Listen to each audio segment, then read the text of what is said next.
بسم اللہ الرحمن الرحیم ثم ان هذه الاقسام الثلاثہ كما تجری فی حقوق اللہ تعالی تجری فی حقوق العباد ایضا۔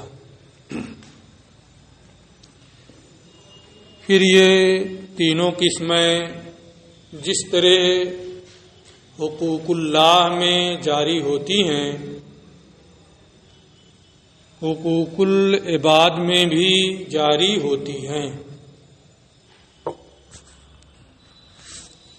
حقوق اللہ میں یہ اقسام ثلاثہ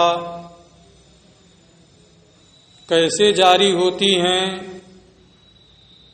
اس کو یہ بیان کر چکے ہیں کہ ادائے کامل کیا ہے، اس کی مثال کیا ہے، ادائے قاصر کیا ہے، اس کی مثال کیا ہے، ادا شبیہ بالقضاء کیا ہے اور اس کی مثال کیا ہے۔ حقوق العباد میں بھی یہ تینوں قسمیں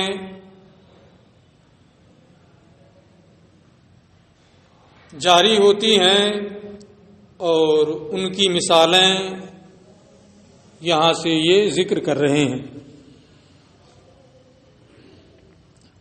فقال، چنانچہ انہوں نے فرمایا، وَمِنْهَا رَدُّ عَيْنِ الْمَغْصُوبِ اے وَمِنْ أَنْوَاعِ الْأَدَاءِ رَدُّ عَيْنِ الشَّيْءِ الَّذِي غَصَبَهُ عَلَى الْوَصْفِ الَّذِي غَصَبَهُ إِلَى الْمَالِكِ بدون ان یکون المغصوب مشتغلا بالجنایت او بالدین وبدون ان یکون ناقصا بنقصان حسی۔ ادائے کامل کے حقوق العباد میں جاری ہونے کی مثال غصب کی ہوئی چیز کو بے عینہ مالک کو واپس کرنا، یہ ادائے کامل ہے۔ اے ومن انواع الاداء، یعنی ادا کی انواع میں سے رد و عین الشیء، بے عینہ اسی چیز کو واپس کرنا، الذی غصبہ، جس کو اس نے غصب کیا ہے، علی الوصف الذی غصبہ، اسی وصف اور اسی صفت کے ساتھ جس صفت کے ساتھ اسے غصب کیا۔ کسے واپس کرنا؟ الی المالک، مالک کو واپس کرنا، بدون ان یکون المغصوب، بغیر اس کے کہ غصب کی ہوئی چیز جنایت میں مشغول ہو، یعنی کوئی جنایت اس نے نہ کی ہو، او بالدین، اور اس کے بغیر کہ وہ دین میں مشغول ہو، یعنی نہ اس پہ دین ہو اور نہ ہی اس نے کوئی جنایت کی ہو کہ اس میں مشغول کر کے اسے مالک کو حوالے کیا جائے، بلکہ بغیر دین اور بغیر جنایت کے جس صفت کے ساتھ اس نے اسے غصب کیا تھا، بے عینہ اسی صفت پر مالک کو واپس کر دینا، یہ کیا ہے؟ ادائے کامل ہے۔ اور بغیر اس کے کہ اس میں کوئی حسی نقصان آیا ہو، مثلا اس کا کی انگلی ٹوٹ گئی ہو، ہاتھ ٹوٹ گیا ہو، پیر ٹوٹ گیا ہو، جیسے غصب کیا تھا اسی طرح سے واپس کرے، نہ اس میں کوئی معنوی نقصان آیا ہو کہ وہ مشغول بالجنایہ یا مشغول بالدین ہو، اور نہ ہی کوئی حسی نقصان اس میں آیا ہو۔ فہذا نظیر الاداء الکامل، تو یہ ادائے کامل کی مثال ہے۔ لأنه اداء علی الوصف الذی غصبہ من غیر فتور، کیونکہ یہ اسی وصف پر ادا کرنا ہے، اسی صفت کے ساتھ واپس دینا ہے جس پر اس نے غصب کیا تھا بغیر کسی کمی کے۔ جس حالت میں غصب کیا اسی حالت میں دے دیا۔ ایک دوسری مثال وہ مثلہ، اور اسی کے مثل عین المبیع الی المشتری، عین مبیع کو مشتری کے حوالے کر دینا، یعنی غلام کو بیچا تو جو غلام بیچا ہے بعینہ وہی غلام مشتری کے حوالے کر دے۔ یہ نہیں ہے کہ عقد ہو جانے کے بعد وہ مشغول بالجنایا یا مشغول بالدین ہو جائے پھر اس کے بعد اسے حوالے کرے۔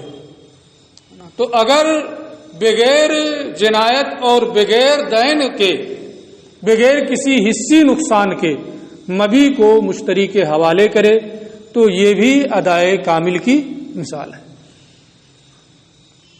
وہ تسلیم و بدل الصرف، اور بدلے صرف کو حوالے کرنا۔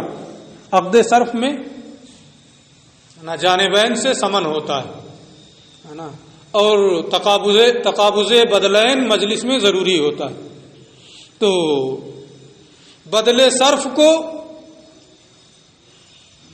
اسی بعینہ ہی بدلے صرف کو مشتری کے حوالے کر دینا۔ اسی طریقے سے مسلم فیہ کو حوالے کر دینا۔ تو بدلے صرف یا مسلم فیہ کو اسی وصف پر دینا جس پر عقد ہوا ہے، یہ بھی ادائے کامل کی مثال ہے۔ تو یہ کئی مثالیں ہو گئیں۔ ایک تو عین مغصوب کو واپس کر دینا مالک کو، اور مبیع کو واپس کرنا، بدلے صرف کو واپس کرنا، مسلم فیہ کو دینا بعینہ، یہ کیا ہے؟ ادائے کامل کی مثالیں ہیں۔ حقوق العباد میں ادا کی یہ تفصیل ہے، ادا کی یہ مثال ہے۔ لیکن وردہ مشغولا بالجنایت، غصب کیا غلام اور واپس تو کر رہا ہے غلام، لیکن وہ مشغول بالجنایا ہے، غصب کر کے لایا، یہاں جان بوجھ کر اس نے کسی کو قتل کر دیا، عمدن کسی کو قتل کر دیا اس مغصوب غلام نے، پھر مالک کو وہ واپس کر رہا ہے، تو وہی غلام ہے، وہی غلام، اس لیے ادا ہے، لیکن وہ مشغول بالجنایا ہے، اس میں نقصان پایا جا رہا ہے، اس لیے یہ ادائے کامل نہیں ہے بلکہ ادائے قاصر ہے۔ وردہ، اور مغصوب کو جنایت کے ساتھ مشغول کر کے مالک کو سپرد کرنا، مالک کو واپس کرنا، نظیر للاداء القاصر، یہ ادائے قاصر کی مثال ہے۔ اے رد الشیء المغصوب، یعنی مغصوب چیز کو واپس کرنا، حال کونہ مشغولا بالجنایت، اس حال میں کہ وہ جنایت میں مشغول ہو یا دین میں مشغول ہو۔ بأن غصب عبدا فارغا، اس طور سے کہ کسی نے کوئی غلام غصب کیا جو جنایت اور دین وغیرہ سے خالی ہے، اس پر اس طرح کا کوئی حق نہیں ہے۔ ثم لحقہ الدین، یہ غصب کر کے لایا پھر وہ مدیون ہو گیا، مغصوب، اول جنایت، یا کوئی جنایت اس نے کر دی، کوئی جرم کر دیا، جان بوجھ کر کسی کو قتل کر دیا، فی ید الغاصب، غاصب کے قبضے میں۔ تو غاصب کے قبضے میں جب اس پر دین آ جائے مغصوب پر، یا وہ کوئی جنایت کر دے اور پھر اس جنایت اور دین کے ساتھ اس غلام کو، مغصوب غلام کو غاصب مالک کے حوالے کرے، تو جس صفت کے ساتھ اس نے غصب کیا تھا اس صفت کے ساتھ واپسی نہیں ہو رہی ہے، اس لیے یہ ادائے قاصر ہے۔ وہ مثلہ، اور اسی کے مثل تسلیم المبیع حال کونہ مشغولا بالجنایا، غلام کو بیچا اس وقت اس نے کوئی جنایت نہیں کی تھی، اس پر کوئی دین نہیں تھا، اگر اسی صفت پر حوالے کر دیتا تو ادائے کامل ہے، لیکن جب وہ حوالے کر رہا ہے، مشتری کو وہ غلام دے رہا ہے، اس وقت وہ اس پر دین آ گیا، اس غلام پر جس کو وہ بیچ چکا ہے، یا اس نے کوئی جنایت کر دی اور مشغول بالجنایا یا مشغول بالدین کی حالت میں وہ غلام بائع مشتری کے حوالے کرے تو یہ ادائے قاصر کی مثال ہے۔ وہ مثلہ تسلیم المبی، اور اسی کے مثل مبی کو مشتری کے حوالے کرنا ہے، حالانکہ انہی مشغولا بالجنایا، اس حال میں کہ وہ جنایت یا دین میں مشغول ہو، او بالمرض، یا بیمار ہو جائے، بیماری کی حالت میں وہ اسے دے، ففی ھذا کلہ۔ اب اس میں کچھ تفصیل ہے، یہ مسائل کو بھی زیر بحث لا رہے ہیں۔ ان تمام صورتوں میں مالک نے مبی کو مشتری کے حوالے کیا، کیسے؟ مشغول بالجنایا، مشغول بالدین، یا غاصب نے مغصوب کو مشغول بالدین یا مشغول بالجنایا ہونے کی حالت میں مالک کو واپس کیا۔ مالک کے پاس یہ مغصوب گیا یا یہ مبی جو غلام ہے یہ اس کے مشتری کے حوالے ہوا، تو اب اس میں دو صورتیں، یا تو وہ کسی آفت سماوی سے مر جائے گا، یا مالک جو ہے یعنی غصب کی صورت میں مالک کو دیا ہے اور بیع کی صورت میں مشتری کو دیا ہے، تو مالک اور مشتری جس پر جنایت کی تھی اس کے اولیاء کو دے دیا کہ بھائی جان بوجھ کر قتل کیا ہے، لے جا کے اس کو قتل کرو، ہے نا۔ یہ دو صورتیں ہوں گی، دونوں کے حکم جداگانہ ہیں، اس کو یہ بتا رہے ہیں۔ ففی ھذا کلہ، ان تمام صورتوں میں ان ہلک المغصوب والمبی او المبی، ان تمام صورتوں میں مغصوب غلام یا مبی غلام اگر ہلاک ہو جائے فی ید المالک، مالک کے قبضے میں، یعنی دے دیا ہے غاصب نے مالک کو اور مالک کے قبضے میں وہ ہلاک ہو جائے، والمشتری، یا بائع نے مشتری کو دے دیا ہے غلام اور مشتری کے قبضے میں وہ غلام ہلاک ہو جائے، کیسے؟ بآفت سماویت، کسی ناگہانی آفت کی وجہ سے، برئت ذمۃ الغاصب والبائع، تو غاصب اور بائع کا ذمہ بری ہے، وہ کوئی ذمہ دار نہیں ہوں گے، یعنی اگرچہ اس پر دین تھا، اگرچہ اس نے کسی کو قتل کر دیا تھا، یہ ہوتا کہ اسے قتل کر دیا جائے گا، لیکن اس کی بنیاد پر اسے قتل نہیں کیا گیا، دین کی بنیاد پر یہ ساری چیزیں نہیں ہوئی، کسی ناگہانی مصیبت کی وجہ سے مالک کے پاس گیا، مشتری کے پاس گیا اور مر گیا، تو غاصب اور بائع اب ذمہ دار نہیں ہوں گے، انہیں کوئی تاوان وغیرہ نہیں دینا ہوگا، یہ ایک حکم ہو گیا۔ جب ناگہانی آفت کی بنیاد پر ان کا انتقال ہو، بریت ذمۃ الغاصب والبائع لکونہ ادان، کیونکہ یہ ادا ہے، جس کو بیچا تھا وہی دیا ہے، جس غلام کو غصب کیا تھا وہی غلام حوالے کیا ہے، ان کے حوالے ہو گیا، مر گیا، ہے نا، تو دینا پا لیا گیا، اس لیے آفت سماوی سے مرنے کی بنیاد پر ان کے ذمہ کوئی تاوان لازم نہیں ہوگا۔ وَلَوْ دَفَعَهُ الْمَالِكُ إِلَى وَلِيِّ الْجِنَايَةِ، لیکن غاصب نے مالک کو دے دیا، وہ مشغول بالجنایا ہے، غلام کیا ہے؟ مشغول بالجنایا ہے، مالک نے اس پر قبضہ کر لیا، قبضہ کرنے کے بعد جو جنایت کے ولی ہیں، جس کو جان بوجھ کر اس نے قتل کیا تھا، اس کے جو اولیاء ہیں انہوں نے کہا کہ اس نے ہمارے فلاں آدمی کو قتل کیا، اسے دو، ہم قصاص میں قتل کریں گے. اس نے مالک نے دے دیا انہیں. ہوگا کہ نہیں ہوگا؟ یا دین اس پر تھا، مالک کے حوالے غاصب نے کر دیا. اب جو قرض خواہ ہیں وہ مطالبہ کرنے میرا پیسہ دو، میرا پیسہ دو.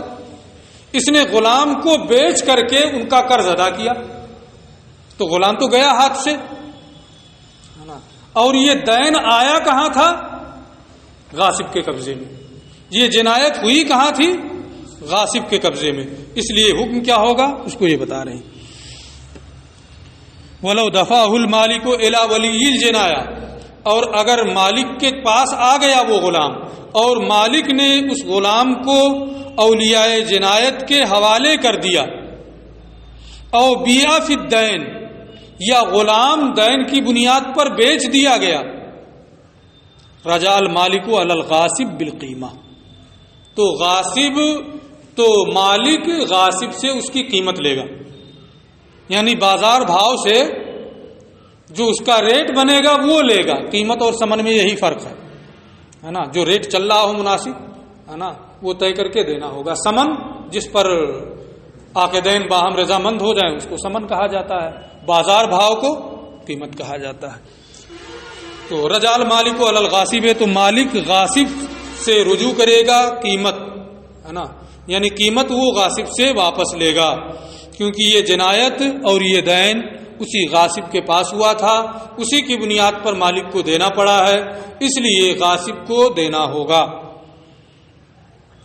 اور مشتری کے پاس اگر یہی ہو ہے نا کہ غلام کو خریدا تھا مشتری نے، اور پھر جب بائع نے حوالے کیا تو وہ مشغول بالدین یا مشغول بالجنایہ، پھر مشتری نے اولیاء جنایت کو غلام دے دیا یا دین کی بنیاد پر اسے بیچ دیا، تو یہ مشتری بائع سے واپس لے گا.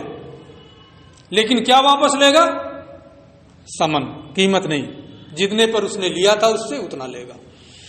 والمشتری علی البائع بالثمن، اور مشتری یہ بائع سے ثمن واپس لے گا. دو مثالیں ہو گئیں، ادائے کامل کی اور ادائے قاصر کی ہے نا. کئی مثالیں ہوئیں لیکن ادائے کامل اور ادائے قاصر کی مثال ہو گئی. تیسری مثال وَإِمْهَارُ عَبْدِ غَيْرِهِ وَتَسْلِيمُهُ بَعْدَ الشِّرَاءِ. اب بار بار یہ مسئلہ پڑھ چکے ہیں کہ نکاح میں مہر کو ذکر کریں تب بھی نکاح ہو جائے گا، مہر کا ذکر نہ کریں تب بھی نکاح ہو جائے گا، مہر کی نفی کر دیں تو بھی نکاح ہو جائے گا. پڑھ چکے ہیں. اگر کسی نے کسی دوسرے کے غلام کو اپنی بیوی کا مہر بنایا، کسی سے نکاح کر رہا ہے، کہہ رہا یہ خالد کا جو غلام ہے زید، یہ میں تمہیں مہر میں دوں گا. بات طے ہو گئی، نکاح ہو گیا. نکاح ہو جائے گا کہ نہیں ہو جائے گا؟ نکاح ہو گیا. پھر جو ناکح ہے اس نے خالد کے غلام زید کو خریدا، خریدنے کے بعد اس غلام کو اپنی بیوی کے حوالے کر دیا، تو یہ ادا شبیہ بالقضاء ادا ہے. اس لیے کہ جس غلام کو مہر بنایا تھا وہی غلام تو دے رہا ہے، اس لیے ادا ہے. ذات وہی ہے اس لیے کیا ہے؟ ادا ہے. لیکن صفت بدل گئی ہے. صفت کیسے بدل گئی؟ ملکیت بدلنے سے صفت بدل جاتی ہے. آپ اس کا بار بار مشاہدہ بھی کرتے ہیں کہ ملکیت بدلنے سے صفت بدل جاتی ہے. ہیلا کراتے ہیں، زکوٰۃ کا مال میرے پاس 1 لاکھ روپیہ ہے نا، میرے پاس جب تک ہے میرا اپنا ہے نا، میں نے کسی غریب کو دے دیا وہ اس کا مالک ہو گیا ہے نا.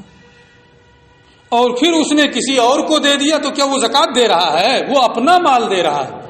وہ امیر کو بھی دے سکتا ہے، ہاشمی کو بھی دے سکتا ہے، فقیروں کو بھی دے سکتا ہے، جس کو چاہے دے سکتا ہے. مجھے بھی دے سکتا ہے کہ نہیں؟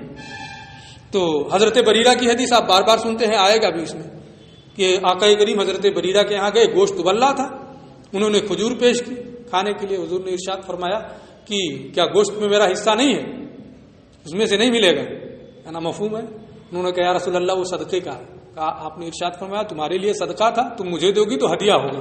ملکیت بدلنے سے صفت بدل جاتی ہے نا. تو غلام تو وہی دیا ہے, ذات کے اعتبار سے وہی ہے, اس لیے ادا ہے, لیکن ملکیت بدلنے سے صفت بدل گئی ہے, اس لیے کیا ہے؟ قضا ہے نا.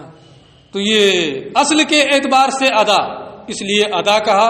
صفت میں تبدیلی ہوئی ہے اس لیے قضا کہا ہے نا. قضا شبیہ بالادا نہیں کہا کیونکہ اصل باقی ہے, صفت میں صرف تبدیلی ہوئی ہے. اسی کو یہ کہہ رہے ہیں کہ نظیر للاداء شبیہ بالقضا, یہ ادا شبیہ بالقضا کی مثال ہے. اے امہر رجل عبد الغیر فی نکاح امرأتہ, یعنی کسی شخص نے اپنی بیوی کے نکاح میں دوسرے کے غلام کو مہر بنایا.